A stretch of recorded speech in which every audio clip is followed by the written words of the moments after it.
Magandang araw po, Dr. Willie Ong ito. Marami nagtatanong sa akin, ano daw magandang inumin paggising sa umaga. Ang tip ko lagi sa inyo, paggising sa umaga, maganda inom tayo ng maligamgam na tubig. At least kalahating baso or isang baso paggising sa umaga. Bakit? Kasi buong gabi tayo dehydrated, tuyo ang lalamunan, dry ang bibig, ihi natin madilaw, na dehydrate tayo buong gabi, kaya inom tayo ng kalahati o isang basong tubig. Maligamgam ang gusto ko, di ba? Ayoko nung malamig kasi kung malamig medyo masakit sa tiyan niya, nakaka-irritate. Gaano ba kainit ang dapat? Yung init na kaya mo. Actually, yung pwede naman kalahati na maligamgam, kalahati na mainit para medyo mainit. Nabigay ko na nga ang tips na ang mainit na tubig, may tulong din yan sa atin. Maraming tulong sa katawan. Mas maganda yung para kung masakit ang tiyan mo, may tulong yan, mainit na tubig. Masama pakiramdam mo, stress ka. Tapos kung may sipon ka, mainit na tubig, may tulong din yung steam. Maganda rin sa bagayan, hot water.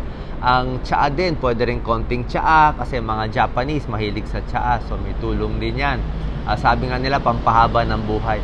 Pampaganda ng circulation din, sirkulasyon, pampaganda ng digestion, mas natutunaw yung mga kinain mong sebo, taba, kung ano-anong mantika. Kasi syempre pag mainit, mas liquid yung sebo.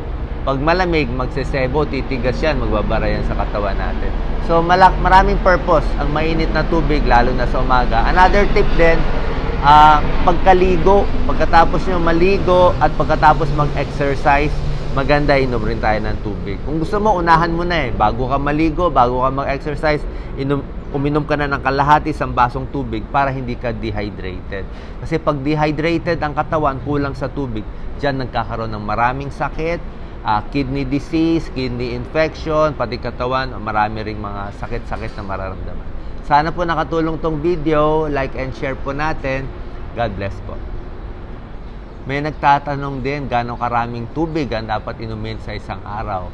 Lagi ko sinasabi, mas maganda para sa healthy na tao, sa mga walang sakit, sa adults, 8 to 12 glasses sa isang araw. 8 baso hanggang 12 baso sa isang araw. Pinaka-limit ko siguro 16 glasses. 16 glasses, mga 4 na litro. Yun ang pinaka marami na sana. Huwag na susobrahan, hindi rin maganda sobra sa tubig, hindi rin maganda na kulang. So 4 liters pinaka-madami, pinaka-konti siguro 1 to 2 liters. Sa mga bata, dahil maliit sila, pwede siguro mga 4 na baso, 5 baso lang sa isang araw. So bilangin natin yung dami ng tubig. Meron din nagsasabi, Dok, hindi ako inuuhaw, kaya hindi ako umiinom, mali po. Yung pag-uhaw natin, minsan yung sensor natin may sira. Lalo na sa may edad, hindi na sila inuuhaw, pero dehydrated na sila. So, bilangin mo na lang yung tubig, 8 to 10 glasses sa isang araw. Huwag mo na hintayin mauhaw ka. Basta sa buong araw, makompleto mo yung 8 to 12 glasses para maging mas healthy. Sana nakatulong itong mga tips. Like and share po.